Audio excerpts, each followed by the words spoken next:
I bid you welcome.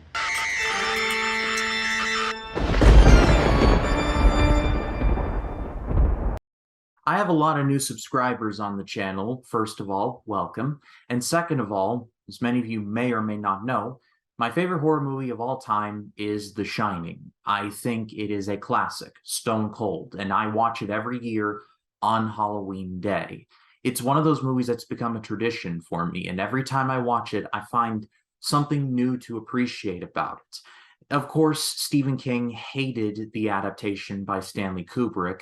Among other things, he didn't like how Jack was portrayed, but that movie has become instantly iconic and has remained in the ethos to this very day. And so when I heard that a sequel to The Shining was announced, Doctor Sleep, based off of the Stephen King book, I was very nervous. But this movie is awesome.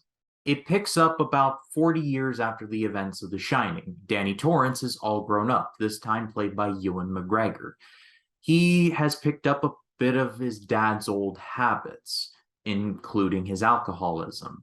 But about halfway through, he goes into rehab and gets himself clean, thanks to the help of his sponsor, played by Cliff Curtis. Once he's clean, he meets a young girl who seems to have the Shining as well. And, well, that his old demons, along with a bizarre cult led by Rose the Hat, played by Rebecca Ferguson, and, well, it's a rough day to be a Torrance. As I said, The Shining is a classic, and it was going to take a lot for me to love a Shining sequel. But Mike Flanagan did about as good a job as you can ever ask for of a Shining sequel. This pretty much connected all the dots and added necessary context as to what happened to everyone going forward. I would argue that this is not necessarily a necessary movie. The first Shining is pretty well closed off, but it's nice to know how everyone ends up, good, bad, or in between. Ewan McGregor was excellent as Danny Torrance. At first, I was like, oh no, they're going to make him just a bad guy, aren't they? But no, he actually turns really good by the end and acknowledges the demons that he has and does not become his father, which is a big plot thread throughout. Rebecca Ferguson is suitably creepy as Rose the Hat. Like, Rebecca Ferguson was just killing it in, like, 2018 up to now. Like, she was everywhere, and she was great. And she's especially good here.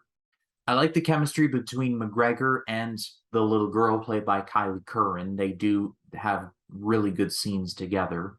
And really, the biggest complaint that I have seen with this movie is that it leans too much into The Shining.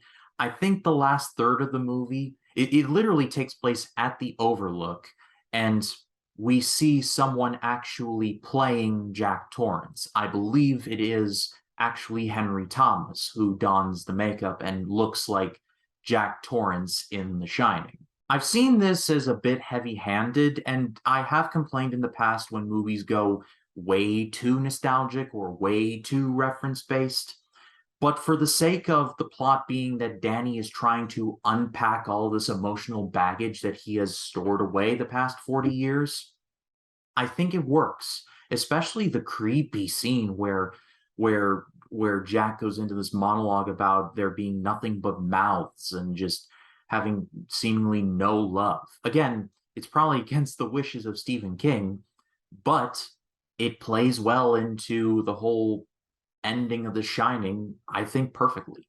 And at the end of the day, I will say that this is maybe not the most necessary movie in the world. It is a legacy sequel, so there is a hefty chance that this would have discounted The Shining, but it didn't, and it actually added to the lore and closed off several plot lines that were left over from The Shining. I will happily watch Shining and Doctor Sleep as a double feature from now on.